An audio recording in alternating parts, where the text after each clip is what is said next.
নমস্কার। 2026 মে এবং ধনু রাশি ধনু লগ্ন। ধনু রাশি ধনু লগ্নের জাতক জাতিকাদের জন্য মে মাসের মাসভিত্তিক রাশিফল সাইন স্যাজিটেরিয়াস ন্যাচারাল জোডিয়াকের, যেটা নবম ঘর বা 9th হাউস। যাদের চন্দ্র রাশি বা মুন সাইন ধনু বা যাদের লগ্ন বা অ্যাসেন্ডেন্ট ধনু, এই ভিডিও কিন্তু মূলত তাদের জন্য। কি থাকছে সময়ের গুণগত বৈশিষ্ট্য বা কোয়ালিটি অফ টাইম ধনুরাশি ধনু লগ্নের জাতক জাতিকাদের জন্য এই মে মাসে সময় ঠিক কিরকম কাটবে, সময়ের কতটা ফেভার আপনারা পাবেন বা সময় কতটা কিভাবে আপনাদের এগেনস্টে থাকছে, সেটা জানতে বা বুঝতে গেলে যেটা আমাদের প্রথমেই দেখতে হয় তা হচ্ছে গ্রহদের কি সঞ্চার, মুভমেন্ট, ট্রানজিট ইত্যাদি থাকছে রাশি লগ্ন সাপেক্ষে যে সৌরমণ্ডলে, যে সোলার সিস্টেমে আমরা রয়েছি। গ্রহদের সঞ্চার, মুভমেন্ট, ট্রানজিটের উপরেই কিন্তু বিভিন্ন প্রেডিকশন, মাসভিত্তিক রাশিফল বা যে কোনো প্রেডিকশনই কিন্তু গ্রহদের অবস্থান সাপেক্ষেই, এবং বিশেষ করে মাসভিত্তিক যে রাশিফল, যেটাকে আসলে আমাদের জ্যোতিষের পরিভাষায় বলা হয় গোচর ফল, অর্থাৎ সেখানে কিন্তু সর্বাধিক গুরুত্বপূর্ণ হচ্ছে এই ট্রানজিট বা সঞ্চারগুলো। গ্রহরা কোথায় কিভাবে অবস্থান করছে তার উপরেই কিন্তু কি ধরনের সময়ের মুখোমুখি আপনি হবেন সেইটা কিন্তু নির্দিষ্ট হয়ে থাকে। এখানে যেটা খুব গুরুত্বপূর্ণ দিক সেটা হচ্ছে এটা কিন্তু একটা জেনারেল প্রেডিকশন, নিজস্ব ব্যক্তিগত বার্থ চার্ট সাপেক্ষে অনেকটাই কিন্তু তারতম্য হতে পারে, হেরফের হতে পারে। ধনু রাশি ধনু লগ্নের অধিপতি গ্রহ বৃহস্পতি পুরো মাসটাই তাদের সপ্তমে পুরো মাসটাই অবস্থান করে থাকবে, এবং এই 7th হাউসে 14th মে 7th হাউসে শুক্র এসে গোচর করবে তাদের 7th হাউসে, আর প্রথম 14টা দিন শুক্র থাকছে তাদের 6th হাউসে। ধনুরাশি ধনু লগ্নের যেটা 3rd হাউস, সেখানে রাহু থাকছে পুরো মাস, যথারীতি নবমে কেতু থাকছে পুরো মাস। চতুর্থ ঘরে শনি থাকছে পুরো মাস, এখানে মঙ্গলও থাকছে শনির সঙ্গে 11th মে পর্যন্ত। 11th মে মঙ্গলের গোচর বা সঞ্চার ধনুরাশি ধনু লগ্ন সাপেক্ষে তাদের 5th হাউসে পঞ্চমে সক্ষেত্রে, এবং অত্যন্ত পাওয়ারফুল হবে তাদের জন্য পঞ্চমে এই মঙ্গলের গোচর 11th মে এর পর থেকে। রবিও তাদের জন্য অত্যন্ত গুরুত্বপূর্ণ গ্রহ, ভাগ্যস্থানের অধিপতি গ্রহ। রবি 15th মে পর্যন্ত তাদের পঞ্চমে থাকছে, এবং 15th মে রবি চলে আসবে তাদের 6th হাউসে। বুধও তাদের বিশেষ গুরুত্বপূর্ণ গ্রহ, সপ্তম দশমের অধিপতি বুধ প্রথম 14টা দিন থাকছে পঞ্চমে, 14th মে চলে আসছে তাদের ষষ্ঠে, এবং সেখান থেকে 29th মে বুধ চলে আসবে তাদের 7th হাউসে বা সপ্তমে। এই হচ্ছে মোটামুটি মে মাসে ধনুরাশি ধনুলগ্ন সাপেক্ষে গ্রহদের সঞ্চার, গোচর বা মুভমেন্ট। এবার এর ভিত্তিতে জাতক জাতিকারা কি ধরনের ফলাফল পেতে চলেছেন, প্রথমেই যেটা সর্বাধিক গুরুত্বপূর্ণ এবং যেটা আমি প্রথমেই আপনাদের জানিয়ে থাকি তা হচ্ছে হেলথ বা শরীর স্বাস্থ্য। হেলথের ক্ষেত্রে যেটা খুব বিশেষ দিক থাকবে তা হচ্ছে যে কিছুটা আহার বিহার, পান, ভোজন, ইনডিসিপ্লিন খাওয়া দাওয়া, অতি ভোজন ইত্যাদির কারণে হেলথের কোনো ডিস্টারবেন্স কিন্তু হতে পারে। এছাড়া বলবো যে যাদের কোনো দীর্ঘমেয়াদী হার্টের সমস্যা রয়েছে সেখানেও সতর্ক থাকতে হবে, আপার অ্যাবডোমেন জনিত সমস্যার ক্ষেত্রেও কিন্তু সতর্ক থাকতে হবে, যেখানে আমাদের প্যানক্রিয়াস, গল ব্লাডার, স্টমাক ইত্যাদি রয়েছে, এই সমস্ত ক্ষেত্রেও কিন্তু সতর্ক থাকতে হবে, এবং ডাইজেস্টিভ সিস্টেমের ক্ষেত্রে সতর্ক থাকতে হবে। চোখের সমস্যা থেকেও এই মাসের শেষ 2টি সপ্তাহে সতর্ক থাকতে হবে। আয়ের ক্ষেত্র বা ইনকামের ক্ষেত্র যথেষ্ট ইতিবাচক থাকবে, বিশেষ কোনো সেখানে অসুবিধার দিক থাকছে না, বিশেষ করে দ্বিতীয় সপ্তাহ থেকে।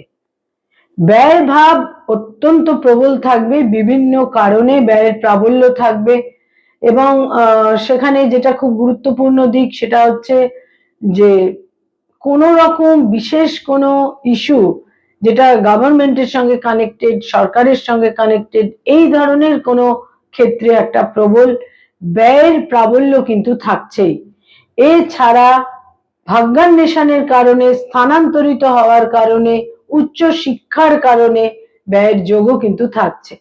যারা মামলা মোকদ্দমা, আইনি সমস্যা ইত্যাদির মধ্যে রয়েছেন, লিটিগেশনের মধ্যে রয়েছেন, এই মাসের 12 তারিখের পর থেকে, মে মাসের 12 তারিখের পর থেকে পরিস্থিতি অনেকটা অনুকূল হবে, ফেভারেবল হবে।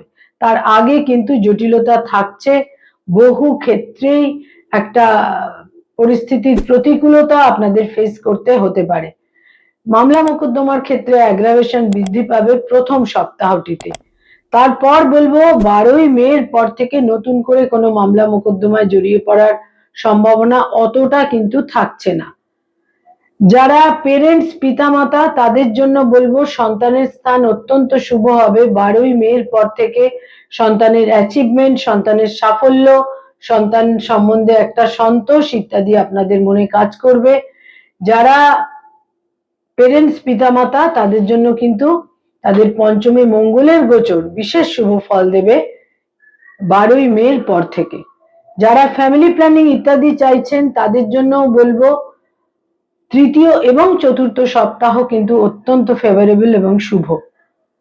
যারা স্টুডেন্ট, ছাত্রছাত্রী, শিক্ষার্থী, বিদ্যার্থী, তাদের জন্য এই মাসের তৃতীয় এবং চতুর্থ সপ্তাহ বিভিন্নভাবে শুভ ফলের দিককে ইঙ্গিত করছে এবং বহু ক্ষেত্রেই যারা ছাত্রছাত্রী, তাদের মেধা, ইন্টেলিজেন্স, বুদ্ধিমত্তা তাদের নানাভাবে একটা অ্যাপ্রিসিয়েশনের জায়গায় নিয়ে যাবে এবং সাফল্যের যোগ থাকছে। তবে উচ্চ শিক্ষার ক্ষেত্রে লাস্ট 2 উইকস অতটা শুভ থাকছে না।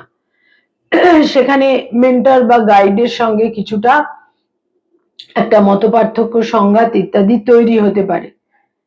যারা রিলেশনশিপ, প্রেম, প্রীতি, প্রণয় ইত্যাদির মধ্যে রয়েছেন, এই মাসে বিবাহের সিদ্ধান্ত নেবার সম্ভাবনা প্রবল লাস্ট 2 উইকসে। এবং যারা কোনো সম্পর্কে রয়েছেন সেখানে 12th মের পর থেকে সম্পর্কে নৈকট্য, প্যাশন ইত্যাদি বৃদ্ধি পাবে। নতুন প্রেমের সম্পর্কও তৈরি হতে পারে 12th মের পর থেকে, 12ই মের পর থেকে। যারা অলরেডি বিবাহিত দাম্পত্য জীবনে রয়েছেন, এই মাসে কিন্তু স্বামী বা স্ত্রীর স্বাস্থ্যহানি হতে পারে, মতপার্থক্য হতে পারে, দাম্পত্য জীবনে মতভেদ হতে পারে। তবে এই মাসের একদম শেষ প্রান্তে গিয়ে 29 তারিখের পর থেকে পরিস্থিতি অত্যন্ত অনুকূল, একটা প্যাচ আপ তৈরি হবে, আন্ডারস্ট্যান্ডিং তৈরি হবে, পরিস্থিতি অত্যন্ত অনুকূল থাকবে। যারা ডক্টর, মেডিকেল ফিল্ডে রয়েছেন, হিলিং প্রফেশনে রয়েছেন, প্রথম 2টি সপ্তাহ আপনাদের জন্য বেশ ফেভারেবল, লাস্ট 2 উইকস অতটা নয়। সেখানে কিন্তু কিছুটা ফ্লেক্সিবল হওয়া প্রয়োজন এবং লস অফ টেম্পার আপনাদের বিপন্ন করতে পারে।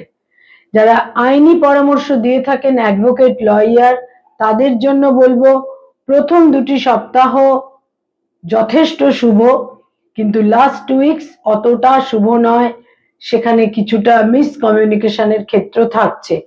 যারা মানি মার্কেটে রয়েছেন, stock market, share market, insurance, banking sector, যারা চার্টার্ড অ্যাকাউন্টেন্ট, নিজস্ব চার্টার্ড ফার্ম রয়েছে, ইনভেস্টমেন্টের কাজ করিয়ে থাকেন, এই সমস্ত ক্ষেত্রেই বিশেষ করে শুভ এই মাসের প্রথম 2টি সপ্তাহ এবং শেষ সপ্তাহটি। মাঝের সপ্তাহটি কিছুটা প্রতিকূল, সেখানে যথেষ্ট চিন্তা ভাবনা করে সিদ্ধান্ত নিতে হবে।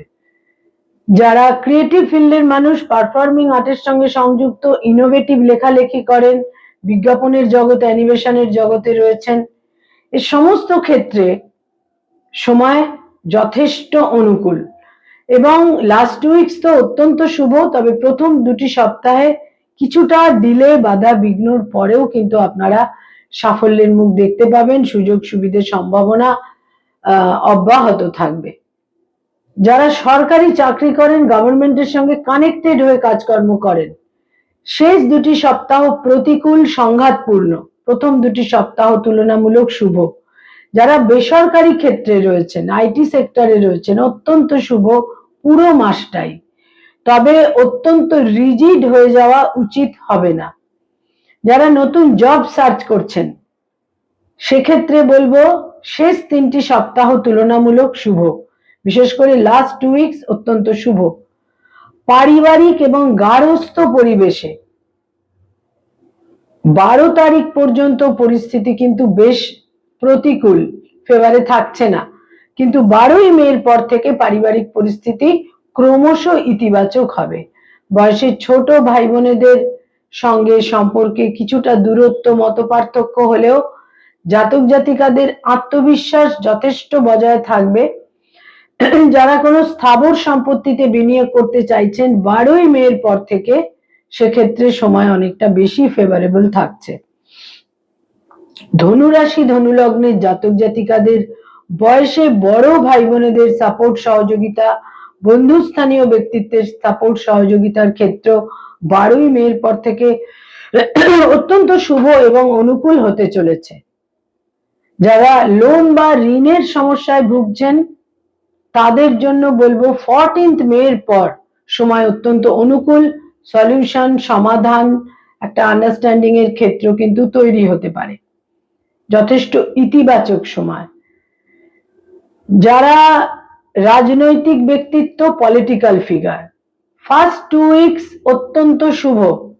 বিশেষ করে আমি বলবো যে 12 তারিখ থেকে 15 তারিখ এই যে সময়কাল, 12 তারিখ থেকে 15 তারিখ এই সময়কাল কিন্তু অত্যন্ত শুভ। নানা রকম ভাবে শুভ ফল আপনারা পাবেন, অ্যাপ্রিসিয়েটেড হবেন, পাওয়ার পজিশন সর্বক্ষেত্রে শুভ।